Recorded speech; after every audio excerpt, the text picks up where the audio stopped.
ভাই আপনার কথা যে হাসিনার থেকে বড় কোনো ফ্যাসিবাদ জন্ম নেবে না, তার কি গ্যারান্টি আছে? আপনি একাই বুদ্ধিমান, আপনি একাই রাষ্ট্র চিন্তা করতে পারেন, আর কেউ করতে পারে না, এটা বলা ঠিক না। এই যে আপনি বলছেন যে দেশে হাসিনা নেই কিন্তু হাসিনার ব্যবস্থা রয়েছে, সেটা উনি যদি বলতে পারতেন কোন কোন জায়গায় ব্যবস্থা আছেন, আমিও তো বলতে পারি যে ভাই আপনি তাহলে এই কথাগুলো কোন চিন্তা থেকে বলছেন। খবরের শিরোনাম হয়েছে সেটি ফরহাদ মাজারের স্ত্রী সাবেক উপদেষ্টা ফরিদা ইয়াসমিন বলেছেন যে এই পুরো বিষয়টি নিয়ে অর্থাৎ যুক্তরাষ্ট্রের সঙ্গে চুক্তির পুরো বিষয় নিয়ে জামায়াত ইসলাম সবকিছু জানতো না, এই নিয়ে এটা উনি বলতে পারেন, হয়তো ওনার দায়িত্ব থেকে উনি একটু করা, কিন্তু জামাত বলেছে স্পষ্টভাবে জামাত জানতো না। মানে তার মানে আপনারা বলছেন উনি যেটা বলেছেন সেটা মিথ্যা বলতে পারেন। এখন যেহেতু একটা কথা আসছে, জামাত স্পষ্ট বলেছে এই চুক্তির সাথে দলগত কোনো সম্পর্ক সেখানে নাই। তো দল যখন আমরা অস্বীকার, দল জোর করে আপনি আমার উপর চাপিয়ে দিবেন, এটা কিন্তু হতে পারে না।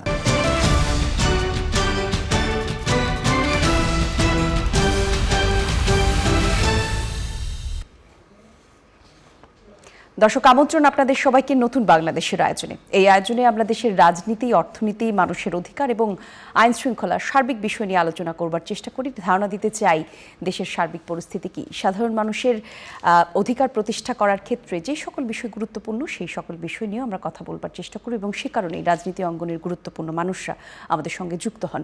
আর সেই ধারাবাহিকতায় আজকে আমাদের সঙ্গে স্টুডিওতে উপস্থিত আছেন আমার ডান দিক থেকে আজিজুল বাড়ি হেলাল, সংসদ সদস্য ও তথ্য বিষয়ক সম্পাদক বিএনপি। একই সঙ্গে আছেন অ্যাডভোকেট আতিকুর রহমান, সভাপতি বাংলাদেশ শ্রমিক কল্যাণ ফেডারেশন ও জামায়াত ইসলামী নেতা। আমন্ত্রণ আপনাদের দুইজনকে। এবং আজকে আলোচনার বিষয় আমরা ঠিক করেছি দর্শক জুলাই অভ্যুত্থান নিয়ে প্রশ্ন। এই সকল বিষয় নিয়ে আলোচনা করতে পুরো আয়োজন জুড়ে আপনাদের সঙ্গে আমি জান্নাতুল কলি থাকছি। আজিজুল বাড়ি হেলাল, আপনার কাছেই প্রথমে যাব। আজকে পত্রিকার পাতায় বেশ কিছু শিরোনাম এসেছে, শিরোনাম ধরেই কথা বলতে চাই।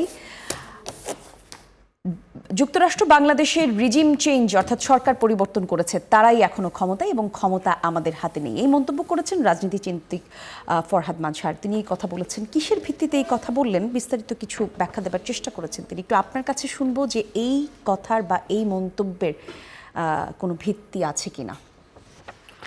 এই মন্তব্যের যদি ভিত্তি থাকে তাহলে তো 24-এর গণ অভ্যুত্থানের রক্ত, আমাদের আত্মত্যাগ সব ব্যর্থ হয়ে যায়, আমেরিকার জয় জয়কার হয়ে যায়। সে কথাও তিনি বলেছেন ভিতরের লেখায়। জি, সব। আবার কোনো দেশের যখন গণ অভ্যুত্থান হয় বা রেজিম চেঞ্জ হয় তখন অন্য অন্য দেশের প্রভাব বলয় যে থাকে, এটা হলো স্বতঃসিদ্ধ কথা, universal truth. That does not mean যে আমাদের দেশের এই গণ অভ্যুত্থান অন্য দেশ করে দিয়েছে। এখন অনেকে বলে যে 71 সালের স্বাধীনতা যুদ্ধে ভারতের প্রত্যক্ষ মদতে ভারত নিজেও বলে, অনেক সময় দেখেছি।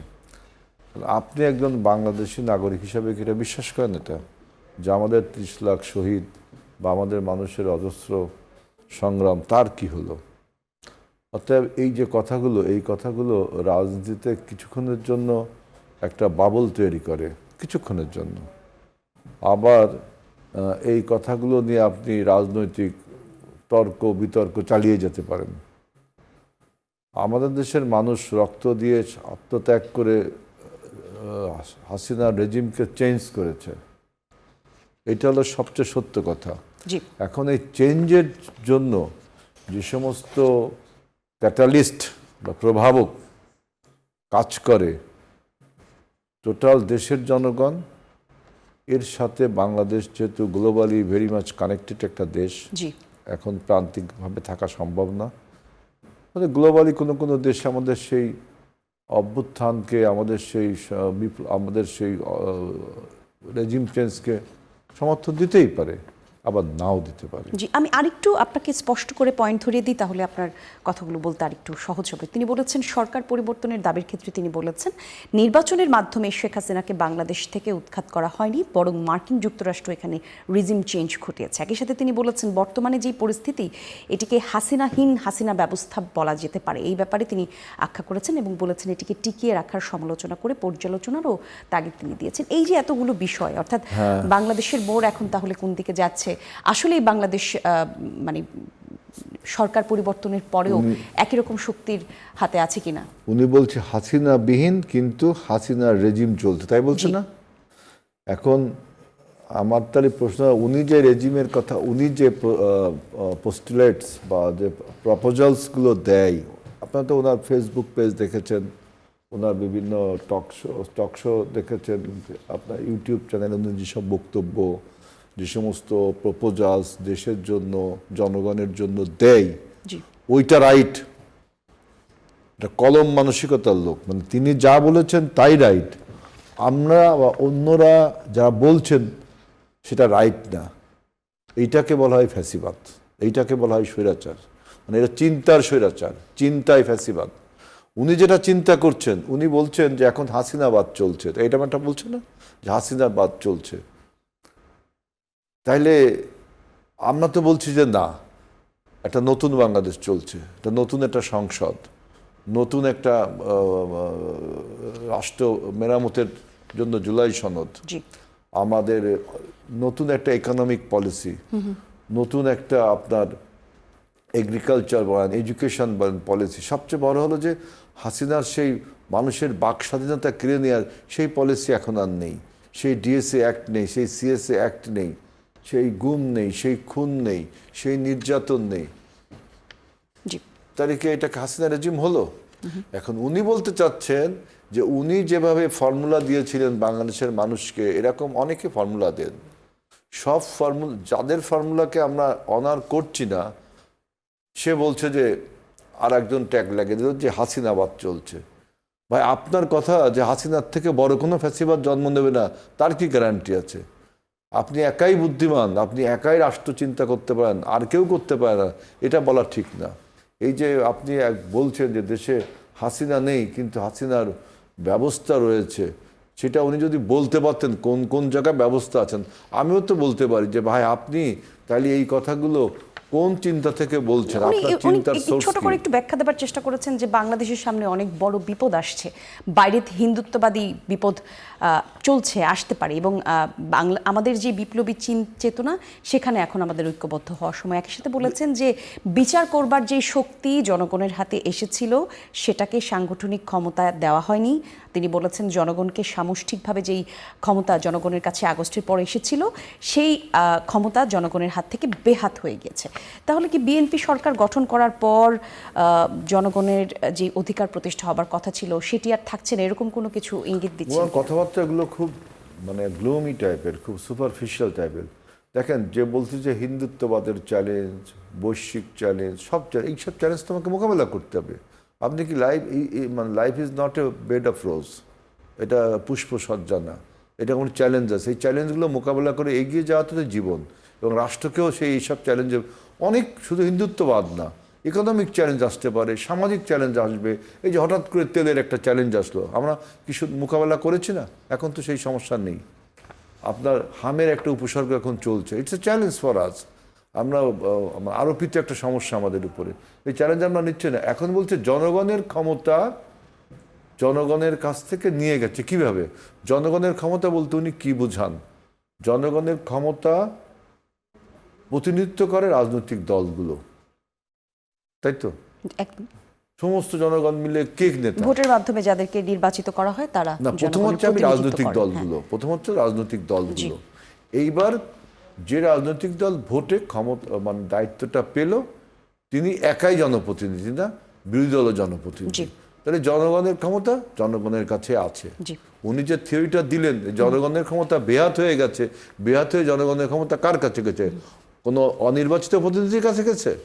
কোনো অন্য কোনো লোকের কাছে গেছে? জনগণের প্রতিনিধি ক্ষমতা জনগণের কাছে গেছে।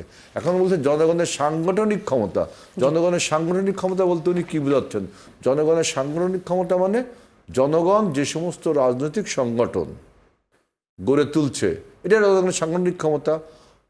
এখানে যদি যে সমস্ত অ্যাসোসিয়েশন আছে পেশাজীবীদের বা শ্রেণী পেশার, সেসব অ্যাসোসিয়েশনকে আমি মিন করছি না, পলিটিক্যাল পার্টিসগুলোকে বলছি। তো জনগণের সাংগঠনিক ক্ষমতা মানে depends upon the political parties. সে পলিটিক্যাল পার্টিসগুলো এখন ক্ষমতায় আছে বা বিরোধী দলে আছে, রাজনীতিতে আছে। তাহলে জনগণের ক্ষমতা কোথার থেকে বেহাত হয়ে গেল? উনি একটা যুক্তি দিলেন, আমি তো একটা যুক্তি দিলাম, এখন ওনার যুক্তিটা রাইট, এইটা হলো ফ্যাসিবাদী চিন্তা।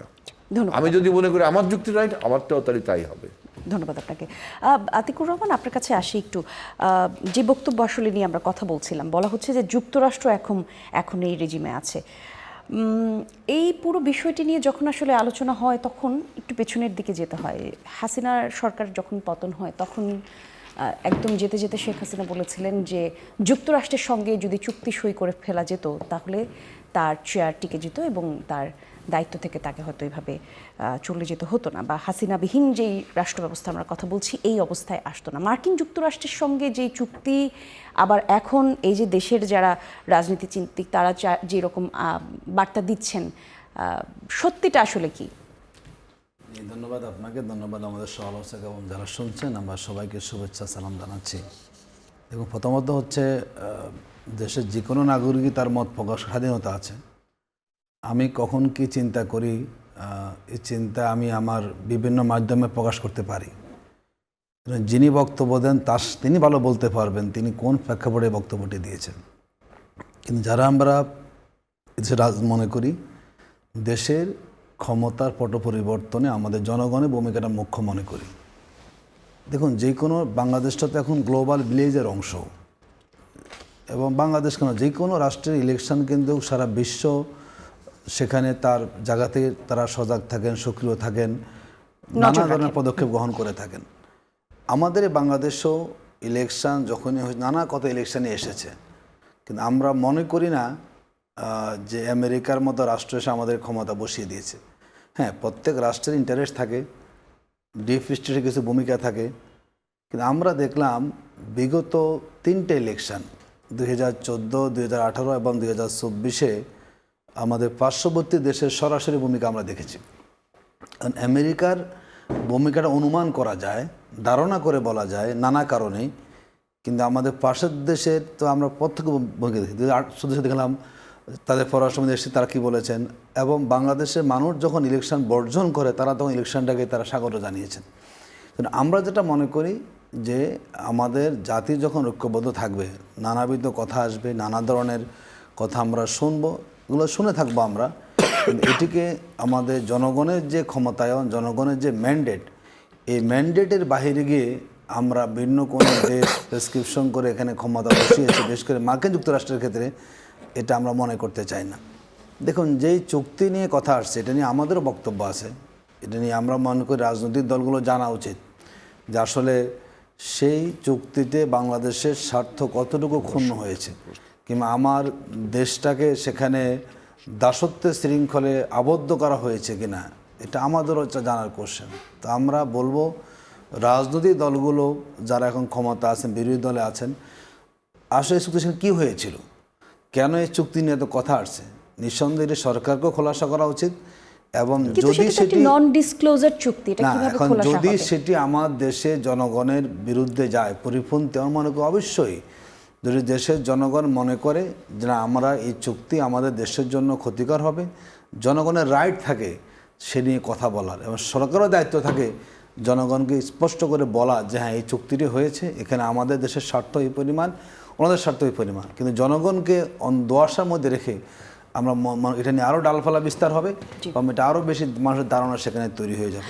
দেখুন, যে কথা উনি বলেছেন মূলত হিন্দুত্ববাদী বলেছেন। আমাদের বাংলাদেশের যদি আমাদের সীমান্ত এলাকা বলি আমরা, পশ্চিমবাংলা, আসাম, ত্রিপুরা, মেঘালয়, আমরা যেখানে মিজোরামের কথা বলি, মূলত পশ্চিমবাংলা, আসাম, ত্রিপুরা যে ইলেকশনটা হয়েছে এবার, সেখানে বাংলার বিরোধী মানে প্রচারণা সেখানে হয়েছে। এবং শুভেন্দু অধিকারী যিনি পশ্চিমবাংলার মুখ্যমন্ত্রী হয়েছেন, এবং যিনি হলো মেঘালয়ের মুখ্যমন্ত্রী হয়েছেন, ওনাদের কিছু কিছু বক্তব্য এমন ছিল অনেকটা উস্কানিমূলক। এবং আমাদের শুধুমাত্র মিজোরাম ব্যতীত বলা যায় অন্যরা যারা ক্ষমতা সবাই কিন্তু বিজেপি ঘনিষ্ঠ।